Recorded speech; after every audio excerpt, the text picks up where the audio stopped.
David Allen Hall Productions.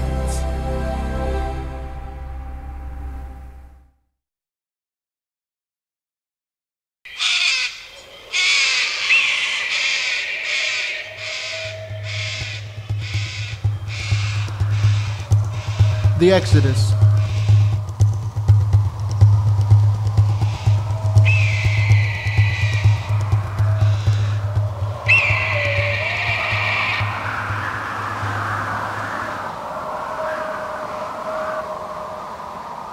I've always been a man of faith throughout my life. Faith in a power greater than myself, whether that be a personal God or some impersonal force that controls the universe.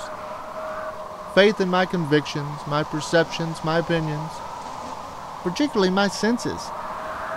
But in the final few days of my life, indeed in the final moments of my life, I've come to question that faith, particularly the faith in my senses.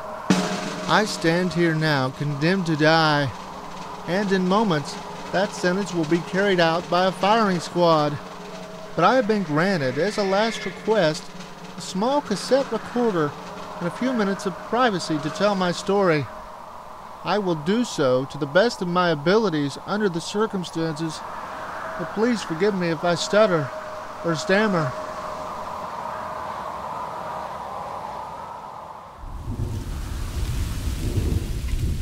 It all started on the first day of my retirement. I had been fortunate enough to retire at 40 after a brief but successful career as an archaeologist and a brief stint as a professor at a major university. The final dig I had supervised had garnered me sufficient wealth to enable me to retire. I was determined to spend the second half of my life doing only things that I wanted to do, and tops on my list was to learn to play the piano. I'd always been intrigued by musicians and film scores and thought I'd try my hand at composing something. So I got a piano, delivered to my house a few days before I was scheduled to retire, and on that first morning, got right to it. But I must have been so engrossed in my attempt to make music that I failed to hear someone enter my house. The next thing I know, I heard the cock of a pistol and felt the cold steel of the barrel pressed against the back of my head. Close your eyes and keep them closed or I'll blow your brains all over your new Steinway. The weird voice turned my insides cold. Suddenly, a black mask was placed over my eyes. What are you doing? A larger, thicker cloth was placed over that and tied securely around the back of my head. I couldn't see a thing. Then I felt my hands being handcuffed behind me. I took a deep breath and asked, "Who are you? What do you want?" Don't question what I say or you'll end up dead. Obviously, I want to conceal my identity. That's why I've blindfolded you and modulated my voice. We're going on a little trip. If you behave yourself and do as you're told and tell me what I need to know, when we reach our destination, I'll return you safely here. But if you try to in any way to sneak a peek or discover who I am, I will kill you without a second thought. Is that clear? Yes, it is. Just calm down. If you've got your finger on the trigger, take it off. I felt her put something around my neck. She secured it there, a little tighter than I wish she had. This is a shock collar.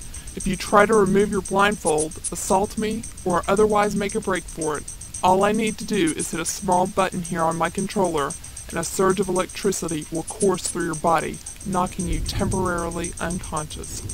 Don't think you can slow our progress by having me knock you out. I've brought along a wheelchair and can just as easily put your unconscious body in it. And with that, she had me out the door. I didn't even have time to lock my house. I knew it was daylight, but I couldn't tell if any of my neighbors could see the situation I was in. Help me! Help me! Somebody help me! Help me! I think you need a little nap.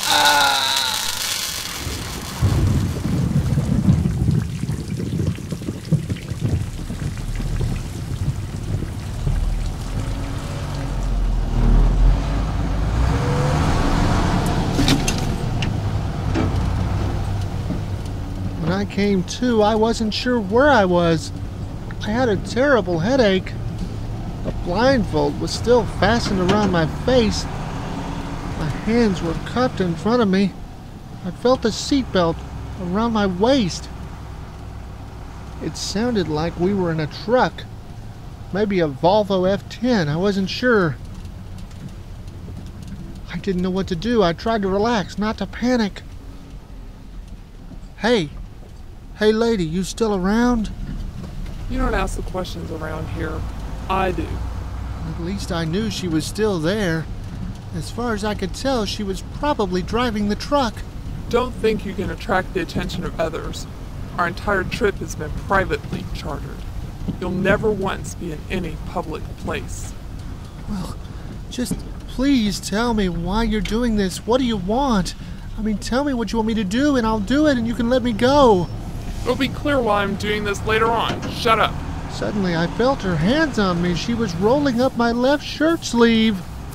Now she was dabbing my skin with something cold and wet. It felt like a cotton swab.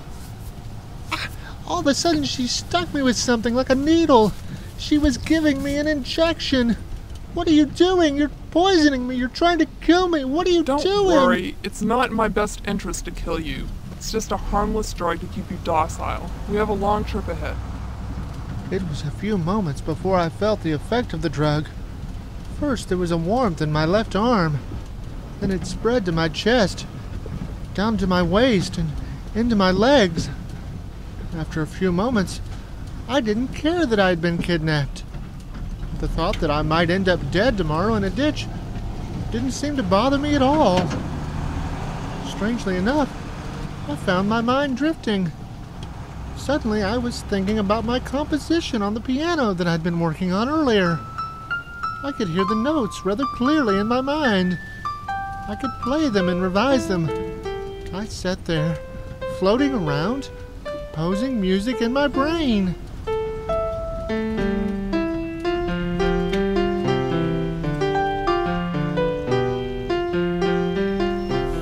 I don't know how much time passed. All at once, I realized we had stopped.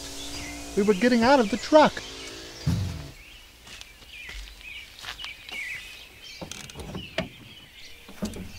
Watch your head. It was a bit difficult for me to walk. I stumbled and threw my hands out wildly. Keep hold of my arm. You don't need to be sticking your hands out, feeling around. I regained my balance. I could tell we were outside. I heard birds and felt the breeze.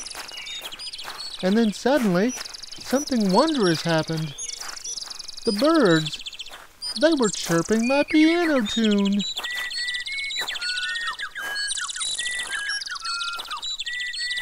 How dear and sweet of them. It was quite lovely, but I had a hard time believing it was really happening. Hey, do you hear that? Listen, do you hear that? No, I don't hear anything except your incessant babbling.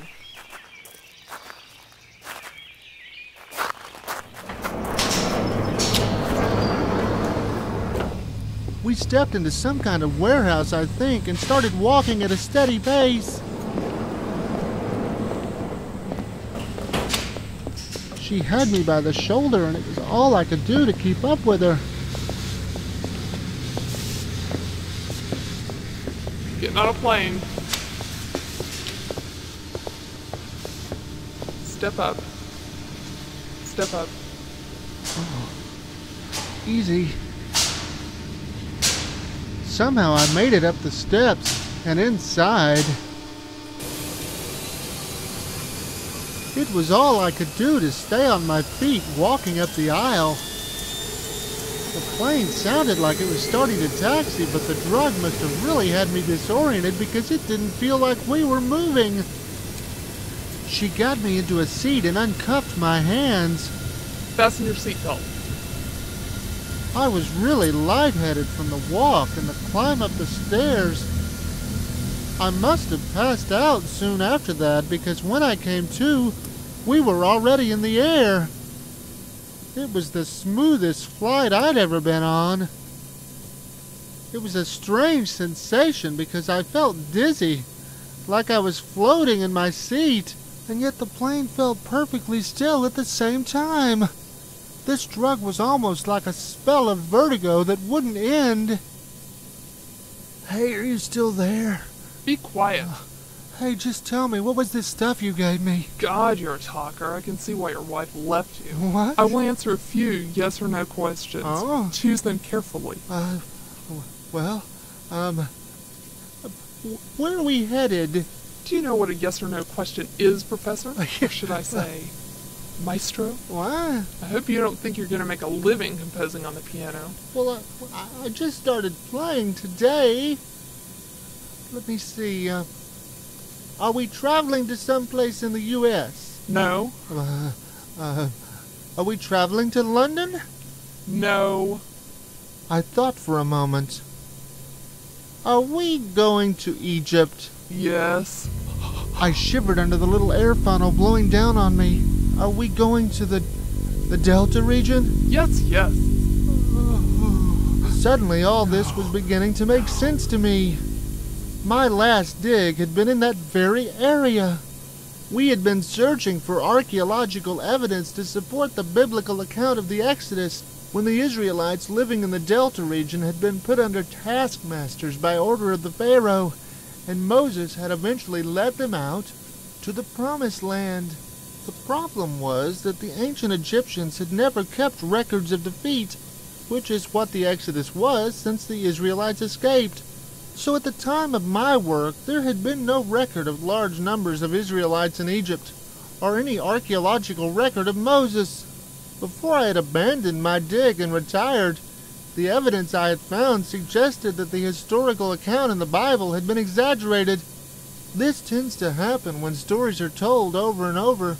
The fish always gets bigger. To understand the pressure I had been under, you have to realize that the Exodus is the very basis for the Jewish faith, and many people were not happy with my work, which suggested that, unlike what the Bible said, there had not been 600,000 Israelites involved in the Exodus, but at most 600, and realistically I believe probably only about 60, perhaps only a couple of large families. The day I had abandoned my work, I had seen a papyrus on which I believe contained the actual number of Israelites that Moses had led out of Egypt. I think it also contains the name of the Pharaoh at the time of the Exodus, but I never got a chance to translate it completely. I am sad to say, and somewhat embarrassed to admit, that I sold out. I took a large sum of money from the very people who would later have me lined up in front of a firing squad. In exchange for this money, I agreed to abandon my dig, surrender my field notes, and never again return to the Delta. But before I left, I had just enough time to safely hide the papyrus in Egypt. As far as I know, I'm the only human being who knows where it is. I took a deep breath. You're going after it, aren't you? Yes, it's the papyrus I want. Are you in this for truth? Or for money? Wrong question. Night, night.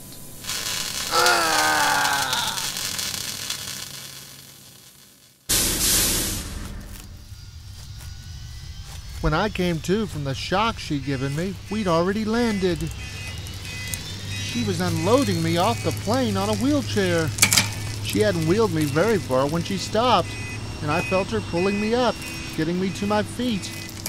Just the thought of walking made me feel worse than I already did. The ground's rocky. Pick up your feet. Luckily, I didn't have to go very far before my hands hit something made of steel. I think we were getting into a Jeep. Whatever it was open and it didn't have doors. Hey, are we in Egypt? Yes. I've got to use the bathroom. Hold it. Hold it? Easy for you to say. Shh.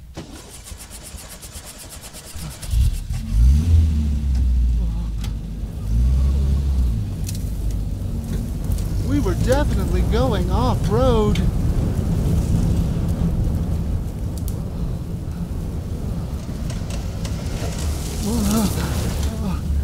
It felt like she kept cutting the wheel sharply to the left.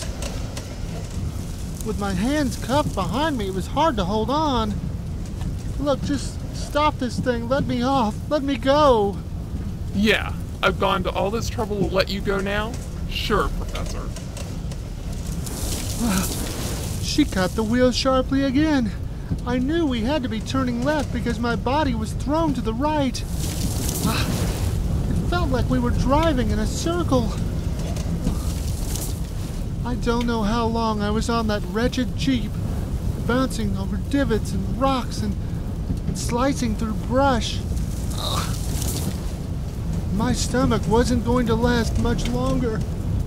And then finally, mercifully, we started slowing down.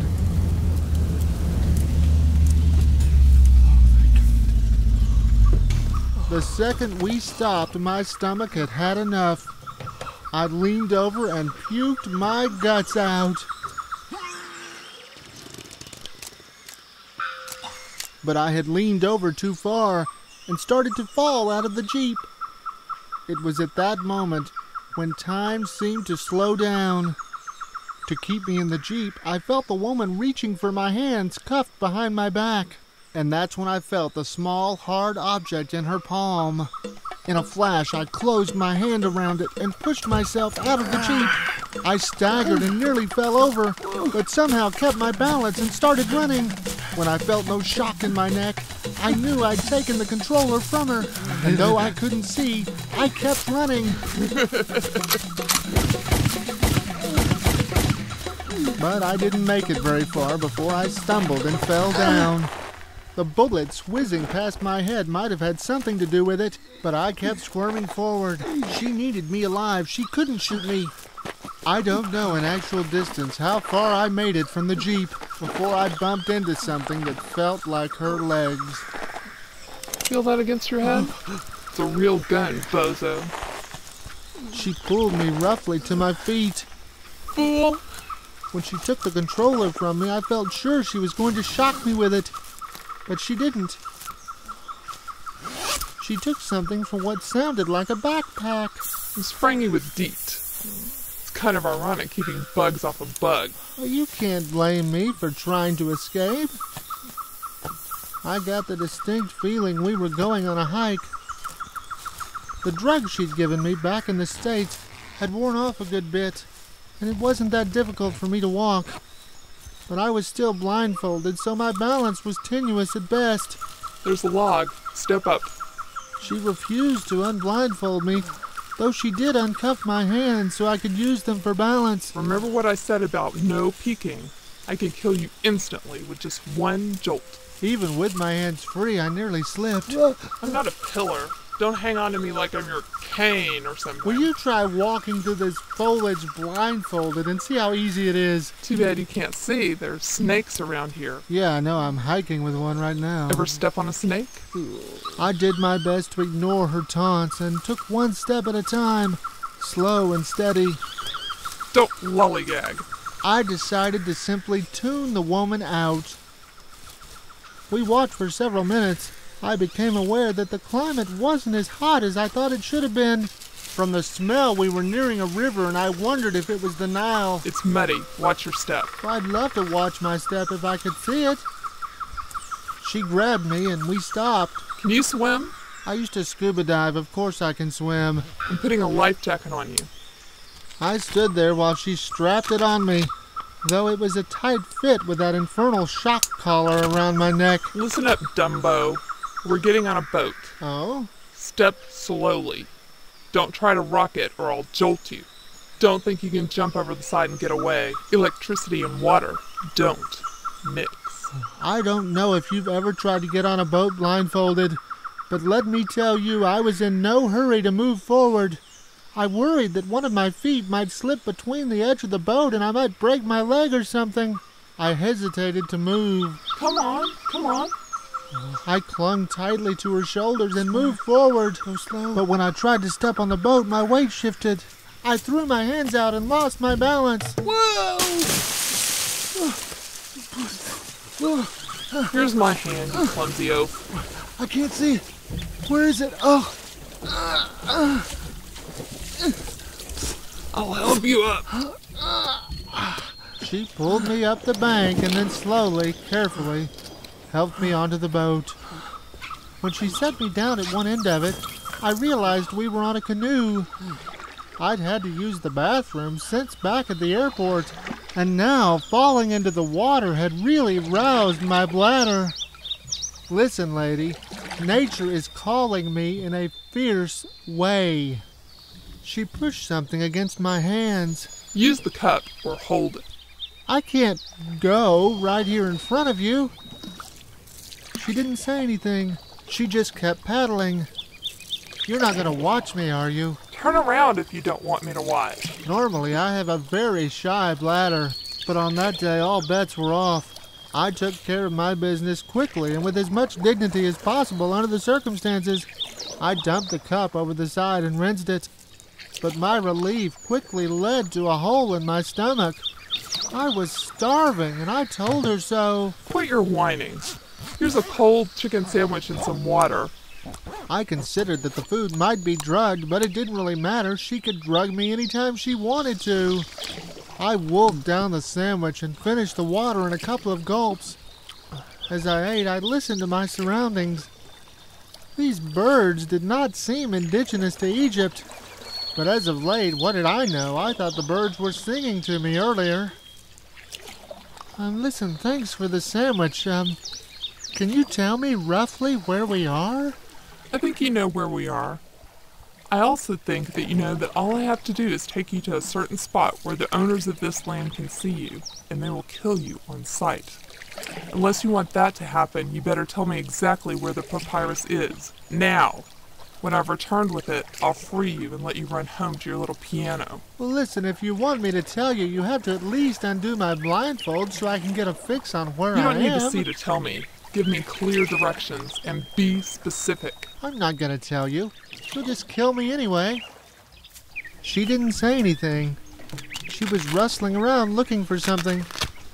Apparently, she couldn't find the handcuffs because she had me turn around slowly in the boat, and now she was securing my hands behind my back with some kind of tape. Sweet dreams. She got me down in the bottom of the boat, and I felt her rolling up my shirt sleeve. I knew what was coming. Another injection. This one seemed to hit me much faster and harder than the first one had, though it felt like the same stuff. I realized what it was. Sodium pentothal. Truth serum. My head started spinning round. I could hear her voice echoing in my brain, torturing me. Be specific. Tell me. Be specific. I can't tell. No. If specific. they find me, they'll kill me. She told me never to come back here again or they'd kill me. I couldn't tell. I took their money. No, I took their money. I took their money, but I took their money. No, I just can't tell you. I won't tell you. Good. Now we're getting somewhere. I can't come How back. much further from that They point? told me they'd line me up and shoot me if anybody got that papyrus. Good. No.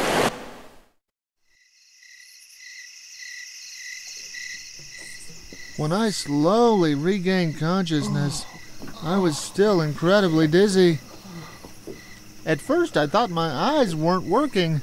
Somehow I couldn't open them. And then I remembered I was blindfolded, lying in a canoe somewhere in Egypt.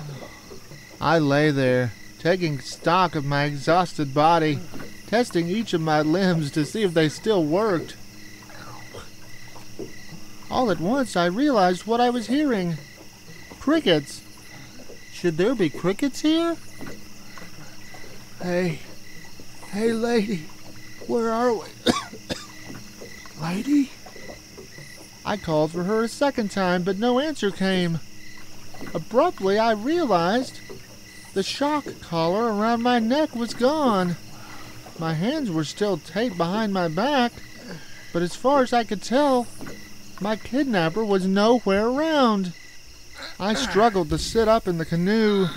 I still had the life jacket on, and I hoped it was fastened securely. The water was freezing. I tried to relax and not worry about alligators. I kept my head up and kicked hard with my feet. I managed to squirm to the bank and up to dry ground. As I had hoped, the water had worked to break down the tape that bound my hands behind my back. I managed to loosen them some. My hands were almost free. A noise to my right checked my breathing. I froze. Some kind of creature was out there, not very far from me.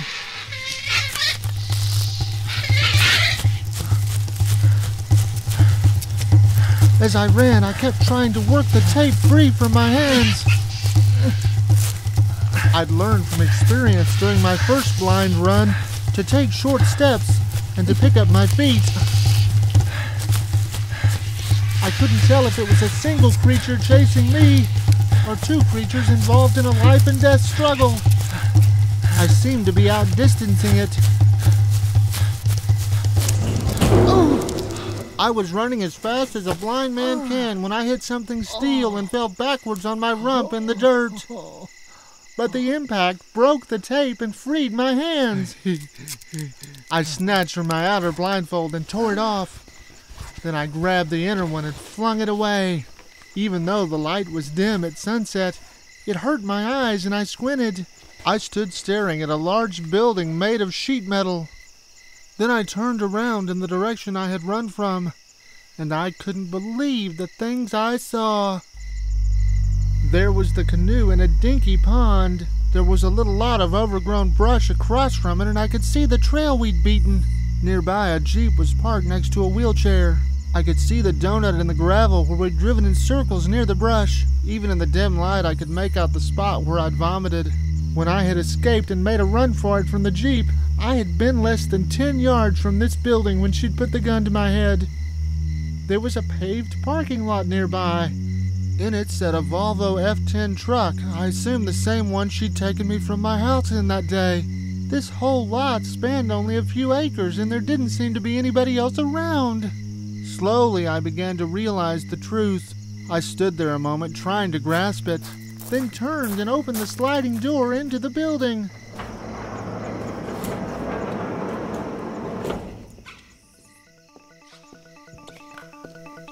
It took me a moment to make sense of the things I saw inside. There was a metal staircase on wheels. Connected to it, on top of a series of sawhorses, was a long wooden plank covered with old carpet remnants. Two dilapidated seats torn from an ancient airliner were situated on it. I saw a cheap little battery-operated fan connected to a girder above one of the seats. What really caught my interest were all the huge PV speakers that filled the room. There were several of the same weatherproof type speakers outside. I stopped in front of a little mixing board at the far end of the warehouse. I saw a digital tape player there and several digital tapes. The room vibrated when all the speakers came on.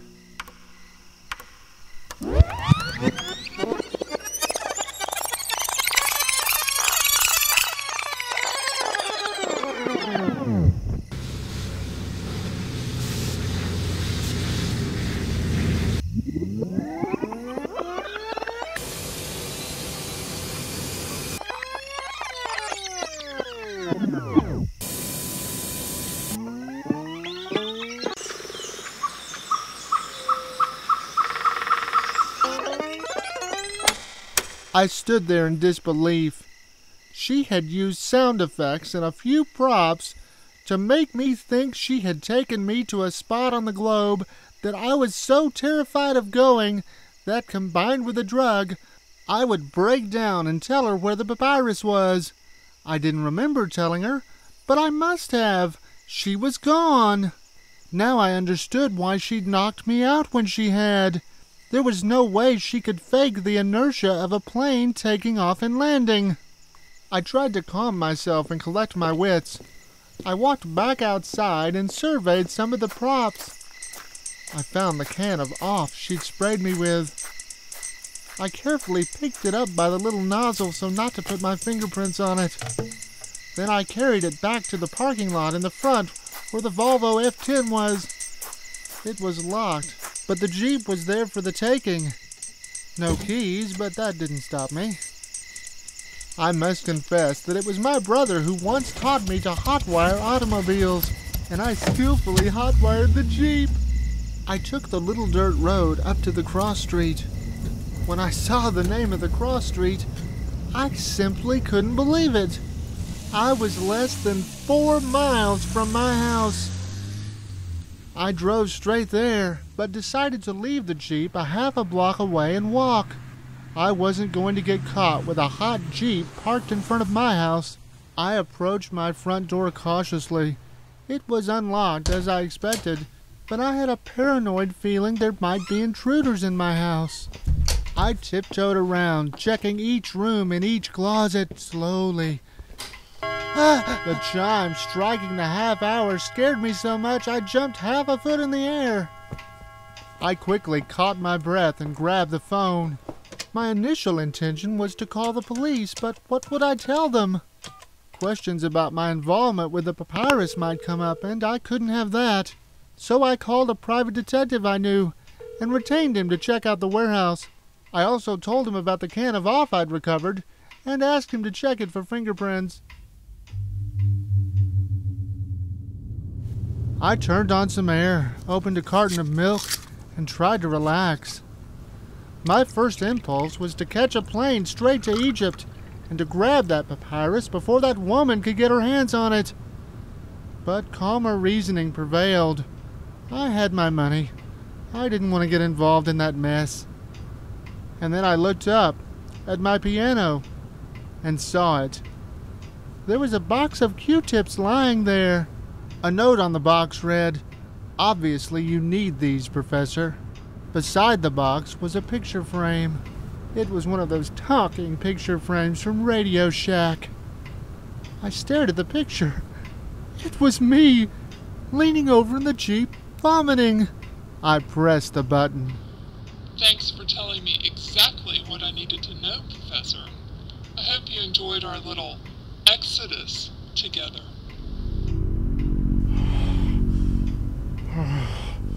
In all her planning and scheming, she had been near perfect to pull off the illusion she had. But she just made one big mistake, leaving that insulting picture frame. I was going to Egypt.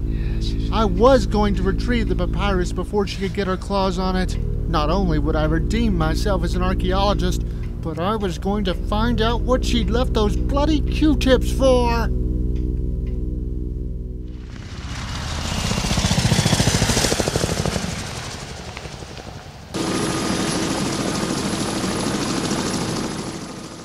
I wasted no time hiring a bodyguard to stay with me every second. Once in Egypt, I chartered a helicopter to take me straight to my destination. En route, I received a call from the private detective I'd hired back in the States to check up on the woman who'd kidnapped me. But she'd really covered her tracks, and he hadn't found out a blessed thing. I sat there in the helicopter, disappointed. But I really liked my bodyguard. He was a big fellow with an intimidating presence, and he never ran his mouth unless he had something to say. I found it quite refreshing. Simply seeing an archaeological excavation again stirred all kinds of emotions in me. As we approached, I spotted the wheeler grid. Basically, it's crisscross trenches. They're called bulks, about 1 meter wide and 1 meter deep. From the air, it looked like a giant waffle embedded in the ground.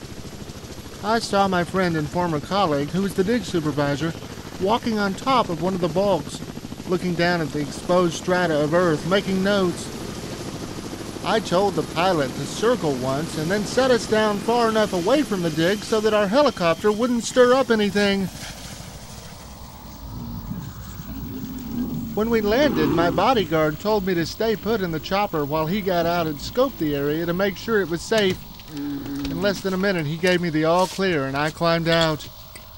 There was about a dozen or so people working on the dig, and when they saw me, I was overwhelmed. Many of them stopped what they were doing and came out to greet me. Hey, how are you? Hey, Tony, how's it going, man? Good to see you back. Thanks, Paul. It's good to be back. The term dig is really a misnomer.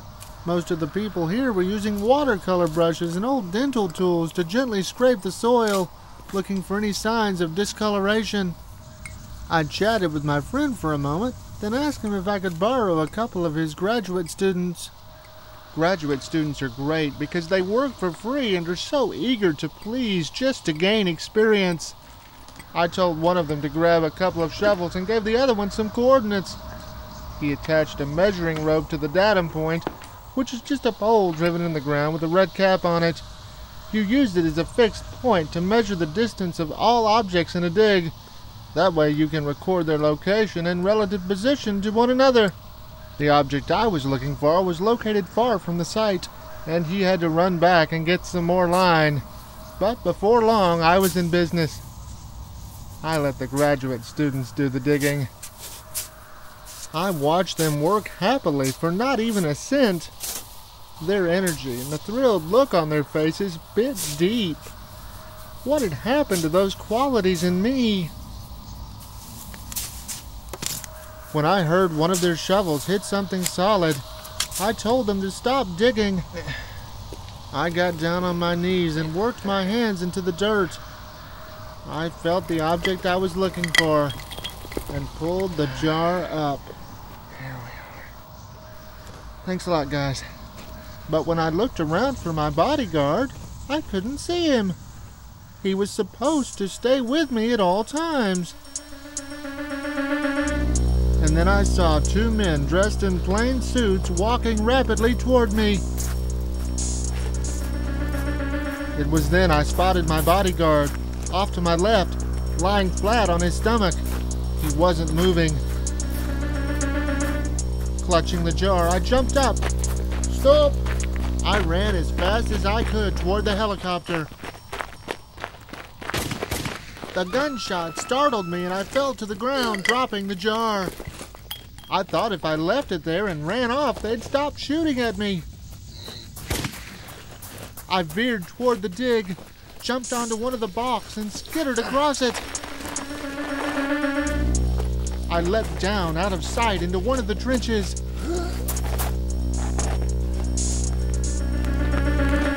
The lower part of the balk had been dug away, and I squirmed through it into the next trench. I knew they would check each balk. I only had moments before being discovered. I ripped off my shirt and made a bandana out of a strip of it. I rubbed dirt all over my bare chest, shoulders, and face. Then I grabbed a pick and tried to walk like a tired worker back to one of the dig campers. I kept my face down. With each step, my fear of being shot in the back diminished. I was 20 yards away from the camper. I thought I'd made it when... There he is over there!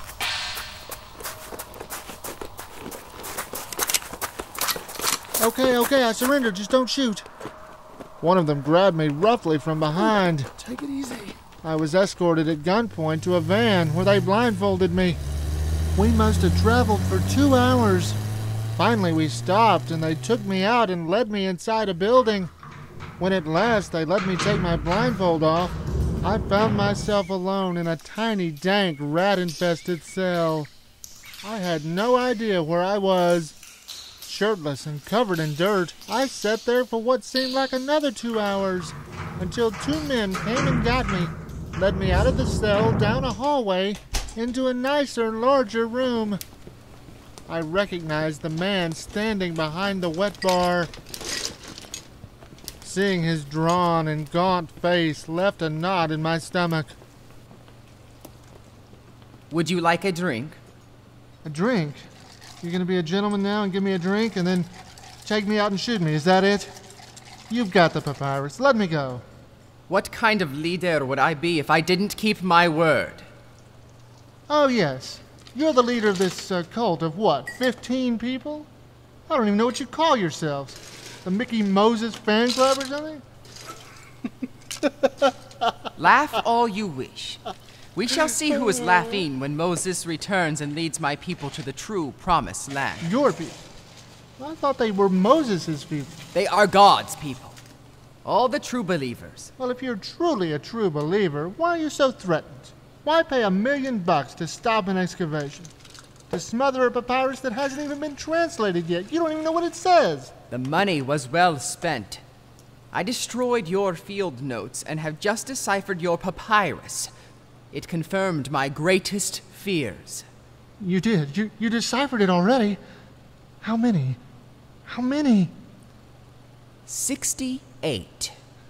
And the Pharaoh at the time of the Exodus. Ramses Yes. the Great. I knew it.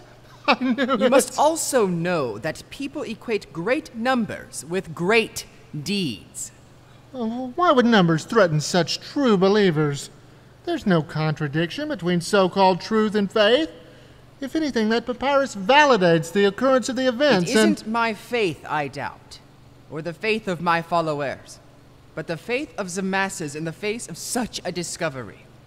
Leading a mere 68 people is hardly the act of a great leader. I'm sure that papyrus and the numbers on it will never see the light of day. Your word against mine. Get over it. You misunderstand. You have no word in the matter. Yes, of course. I'll keep my mouth shut. I have never known a cadaver to speak. Oh, now, wait a second.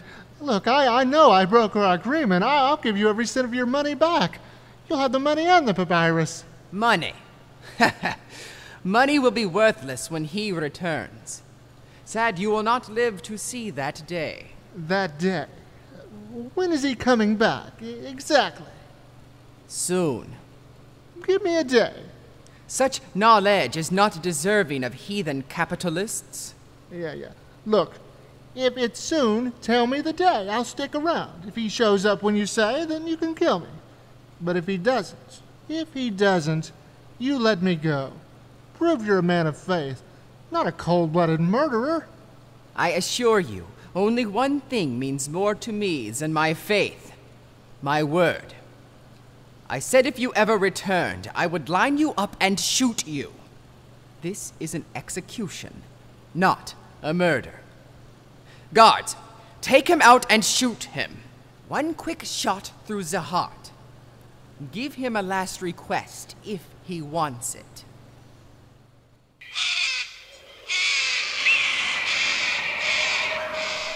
And so I end where I began, facing a firing squad. In return for my agreeing to withhold specific names and locations in the telling of my story, the cult leader promised to get this tape to the media after my death. I shall leave the tape recorder running in my pocket. As for my final words or thoughts, I can only see those two young graduate students, full of dreams and energy. My fondest wish is that they have full lives and careers that I, because of my greed, shall never have. Ready? Aim!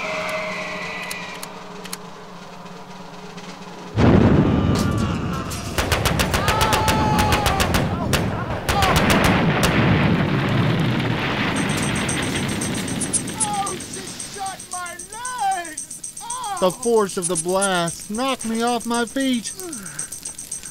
I felt someone pulling me up. They untied my hands. He's getting away! I ripped off my blindfold and saw a woman getting on a motorcycle. Get on! Stop him! Get up and stop him!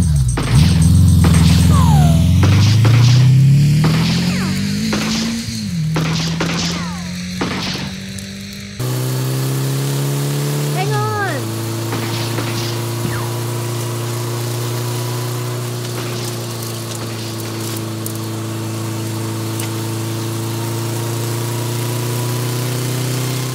As I hung on, I wondered if she could feel me still shaking in fear at what had almost happened to me.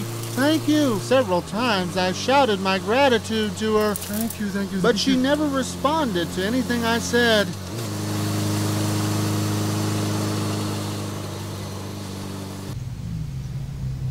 Finally, we stopped at a little cafe outside of Cairo. Without speaking, I followed her in.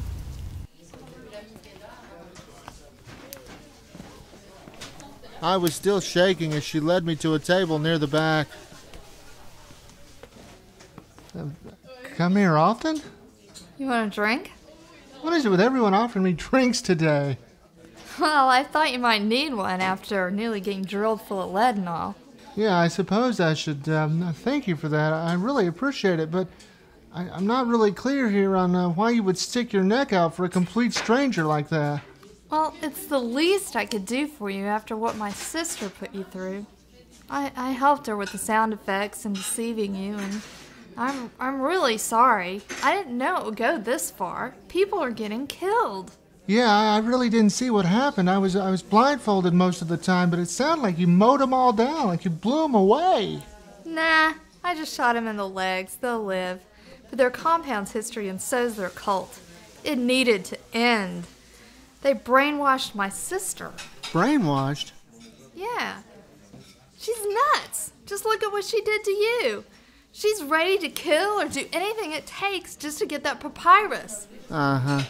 Listen, order me something cold and wet, would you? I've got to go to the WC. I'll be right back.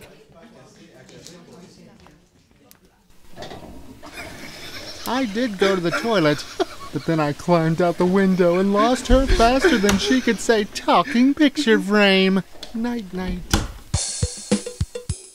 I wired a friend for some money and rented a car. I drove back to the site. The helicopter was still there. I retrieved my wallet and cell phone from it. I called my PI friend back in the States and asked him what had happened to my bodyguard.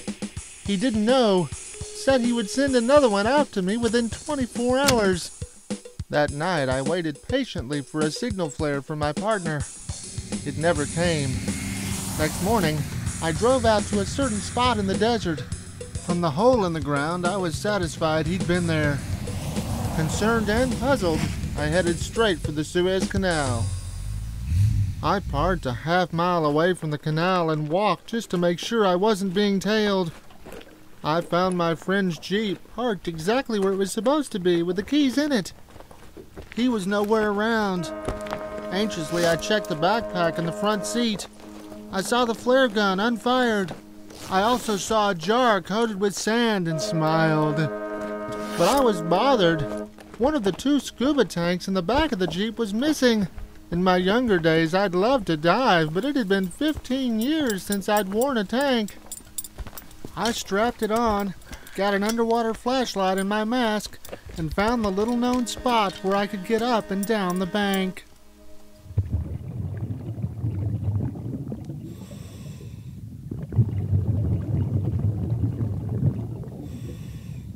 I felt surprisingly comfortable in the water. It didn't take me long at all to find my friend down near the bottom, exactly where he was supposed to be, although a little late. I swam down closer to him, at the time not noticing his lack of bubbles. I touched him lightly on the shoulder, expecting him to turn and look at me. All of a sudden, his body rotated stiffly.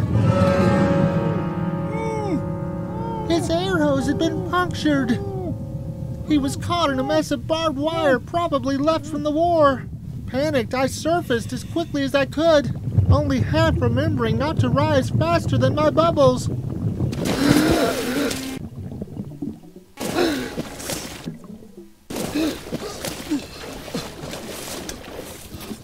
It took several moments for me to calm down and the reality of the situation to sink in. Then I knew what I had to do, and submerged again. My first priority was to get the canister. It was there, floating from a cord tethered to the bottom of the canal. I cut it loose and tied it to my weight belt. Then I carefully worked my best friend's body free of the wire and brought him up.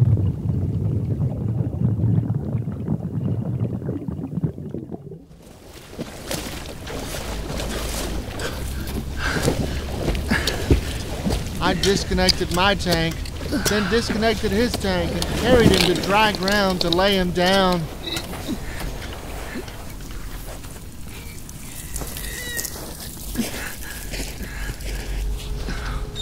Then I stored our gear back in the Jeep.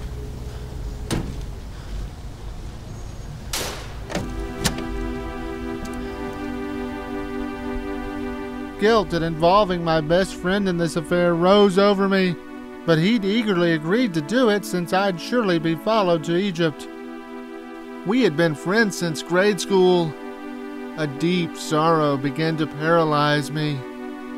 To calm myself, I examined the 20 perfectly dry CD-ROMs that had cost Danny his life. When a site's excavated, it's destroyed. All that remains are labeled finds, some notes, and unreliable memories. But these discs contain volumes of illustrations, photographs, stratigraphic sequences, everything necessary to accurately recreate my dig. And yet it all seems so worthless now. Hoping that getting busy would stop the tears behind my eyes, I got up to lift Danny's body into the back of the Jeep. That's far enough, Maestro. Well, you finally decided to use the direct approach, huh? You should have kept your voice modulator, at least you were scary that way. You don't believe I bought any of that business at the cafe, do you? I had to go to the John just to keep from laughing in your face. I don't see you laughing now, Mr. Man. Hand it over. Hand what over? These are just copies of my field notes. I already gave the papyrus to your imperious leader. Come on, that was a fake. Even I know you're not dumb enough to fly all the way out here and go straight for the papyrus. At the distant sound of screeching tires, she was already heading toward my Jeep. What are you doing? They can shoot you or I can. Keys! Then she saw they were in the ignition. I barely had time to get in the passenger side before she tore out of there. I thought she was crazy when she didn't turn onto the paved road. And then I realized her strategy. We were in a Jeep. Our pursuers weren't. I zipped up the backpack and cradled it protectively to my chest. Stop fumbling with that backpack and make yourself useful. I couldn't believe it when she handed me her pistol. I can't fire this thing. Luckily, I didn't need to. We were outdistancing those cold people quickly. So I put the pistol to another use. Get out, right now.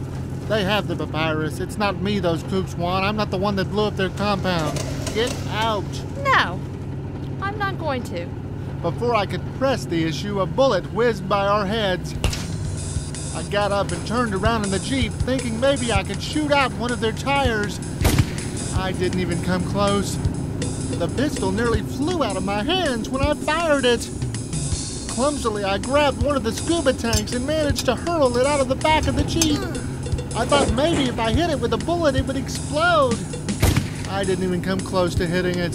Hold this thing steady, for God's sake, woman! I threw out the other tank. Right before our pursuers approached, I actually hit it. It didn't explode. So much for Indiana Jones.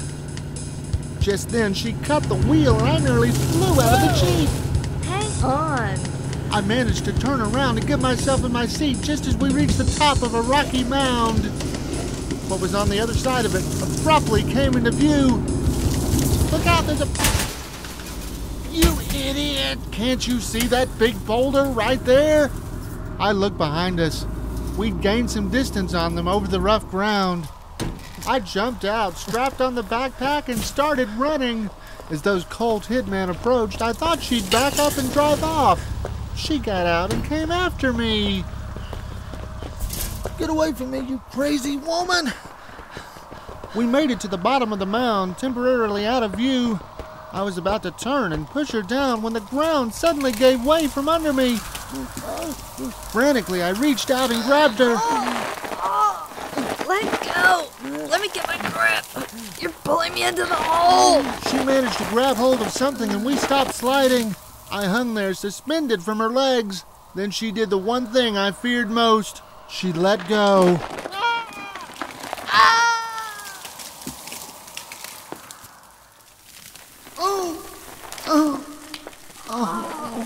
Of all the people I could have fallen into a hole with. Shh! She could not just disappear. It sounded like the Colt hitman had run past. I looked up at the little hole about 15 feet above us. It wasn't very big in diameter. It's not at all uncommon in this part of the world for a farmer to be walking along and fall into a hole that turns out to be a tomb.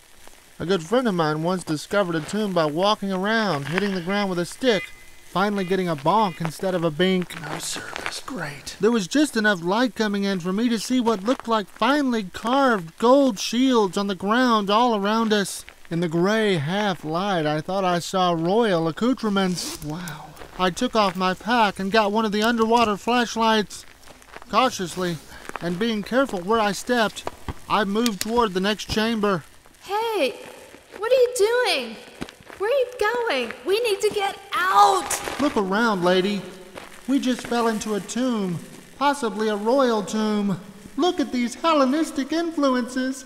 What a find! Oh yeah, baby.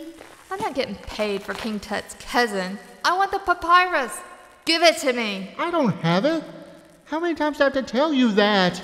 You sound like a broken record. She moved back toward the hole, feeling her way in the near dark.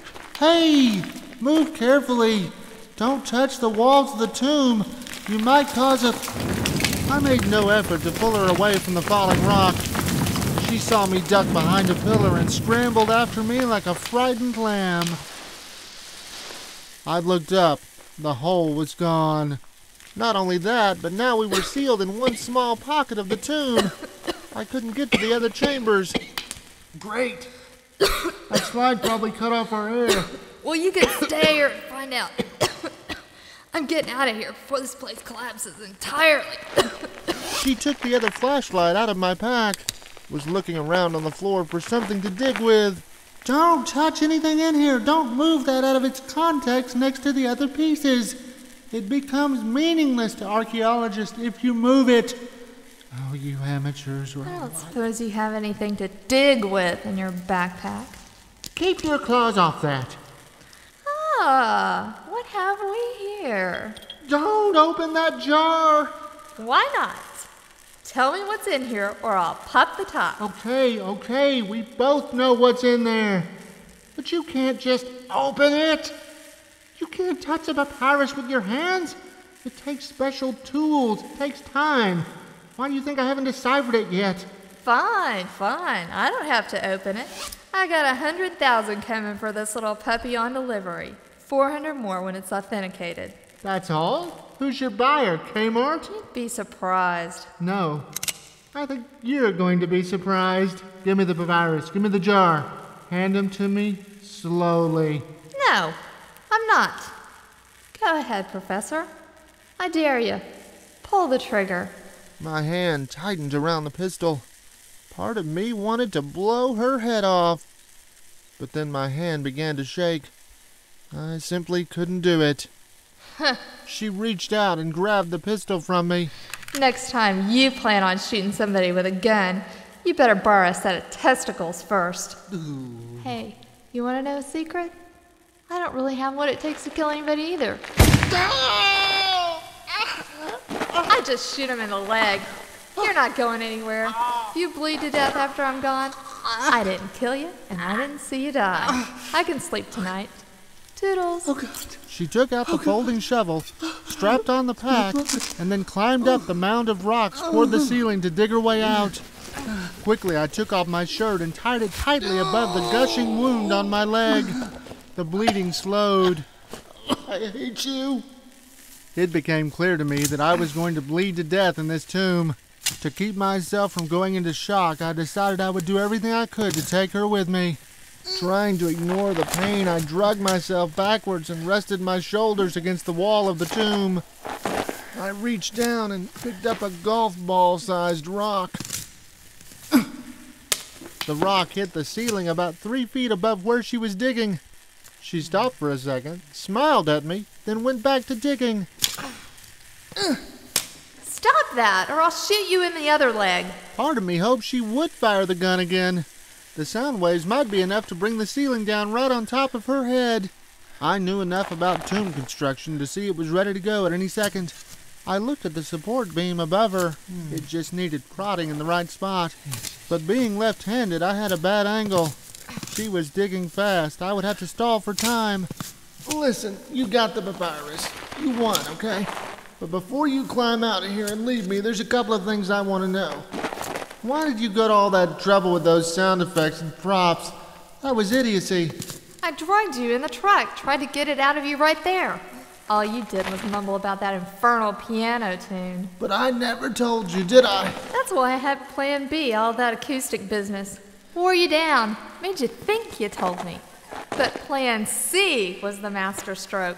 Insult your pride and follow you straight to the goodies. I wanted to keep her yakking as I moved slowly to my right, with still a good 10 yards to go. Say, how'd you know about my papyrus? You used to be in that cult, didn't you? Yes? What, you get greedy and want the money all for yourself? Yes. What'd you blow up the compound for, huh? She didn't answer that question. A sad look came over her face. What, you really had a sister in the cult, didn't you? Would they brainwash her? She commit suicide? What? I got an angry look. If my guess wasn't right on the money, it was close. The whole time I'd been moving, I'd been gathering a little stash of rocks. I was almost where I wanted to be. Abruptly, she stopped digging and looked at me like she had a question. Why did you take the money? I wasn't about to tell her that most archaeologists aren't rich, that I had a mound of debt, or that the day my wife left me, she said I'd never live better than check to check. I wanted to prove her wrong. You got a lot of nerve asking me that. Maybe you ought to ask me that before you shot me in the leg. I was through talking to her. I situated myself and gauged the angle. You throw like a girl. My second rock nearly hit the exact spot I wanted. That one missed by 10 feet. I was about to pick up another one. I didn't need to. She tried to scramble off the mound. 1 second I could see her there. The next, only rock and earth. I looked up. There was a nice hole up there, a very, very lovely hole. The sky had never looked as clear and blue as it did in that moment. Elated, I rolled over and stood up. Using one of the gold shields as a kind of awkward cane, I hobbled deliberately toward the pile. So I throw like a girl, huh? Well, you moan like one. Wench. I pulled some rocks away. She was lying on her stomach. The back of her head was split open and bleeding. I wrestled the backpack off her. The jar was cracked but intact. Looks like you need a little nap. Toodles. The mound of earth and rocks leading to the top of the hole didn't look that steep until I tried to climb up it. Blood started oozing from my leg. I got dizzy. Next thing I know, I found myself back on the tomb floor. I was feeling weaker by the second. I had a keen realization that I only had so much blood in me. In my current condition, there was no way I was climbing up and getting out of that hole. I took out the flare gun and flipped the safety off. Even as I heard it whistling in the sky, I knew there was probably no one out there to see it. I turned back toward the lady. Hey, we're probably both gonna die in here. Just tell me, what were those Q-tips for, huh? At first, she didn't seem to hear me. I repeated the question. Q-tips. Oh, I left the Q-tips because you obviously need to. Need to what? Need to what? She choked to death on her own blood. It was frustrating for me to sit there, to be able to see the big hole 15 feet above me and not be able to climb out.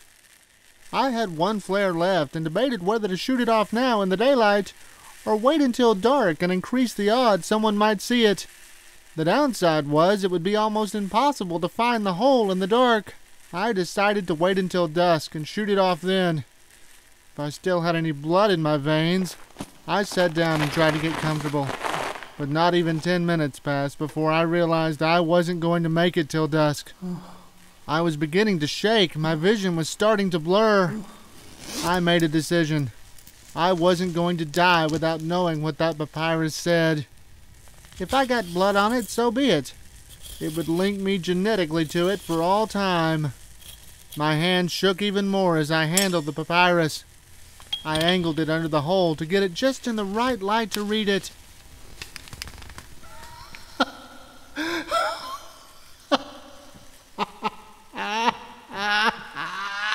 It contained the cartouche of Ramses, as I already knew, but it had nothing to do with the Exodus. It was simply a list of tribute the Hebrews had paid him. In the few precious seconds I'd had to skim the papyrus before it was stashed in the jar and buried, I'd seen the small numbers of Hebrews that had left Egypt after giving Ramses his tribute that day, and my transliteration had been what my heart wanted to read, not what was on the papyrus. It was still a valuable document, to be sure, but certainly not worth the toll in human lives it had cost. The laughing fit had done me no good. I managed to shoot off my final flare before my vision left me completely. I rested my back against the wall and lay the papyrus in my lap. I shall continue talking into this tape recorder as long as I can. I like to think that I'm sitting here in the tomb of Alexander the Great. It's certainly possible. If that's true, though, I feel somewhat like Moses. He made it all the way to the mountaintop and could see the promised land, but because of his sins never got to go there, just like I'm never going to get to go into that next chamber. I guess in the end I'm not so different from that woman lying dead over there. We both get ourselves into crazy situations all for the sake of the almighty dollar. I think I hear something. Someone is coming. Someone is coming. They're playing my piano tune. Oh, I can hear it. It sounds so lovely. Oh, no. I forgot to finish it.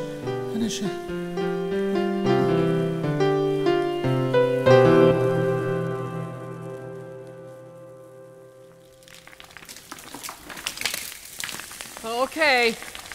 Lower me down a little farther. Almost there. Hey, easy with that rope. 10 feet to the bottom. Can you see anything? Yes, there's flashlights down here, and they're still working. Looks like some kind of tomb. Easy. Whoa. Oh.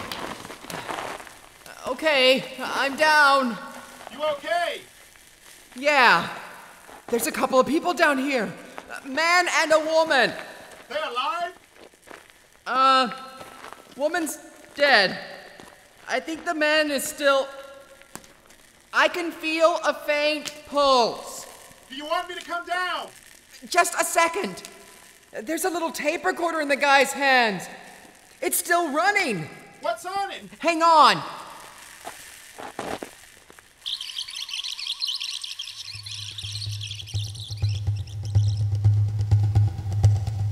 The Exodus was written, directed, performed, and mixed with a musical score by David Allen Hall. Story consultant Joanna Grant, who also played the kidnapper. Other voices heard were Chris Freeland, Derek Fox, and Michael Miles as the cult leader. Special thanks to Bob Brier. This audio adventure is copyright 2001.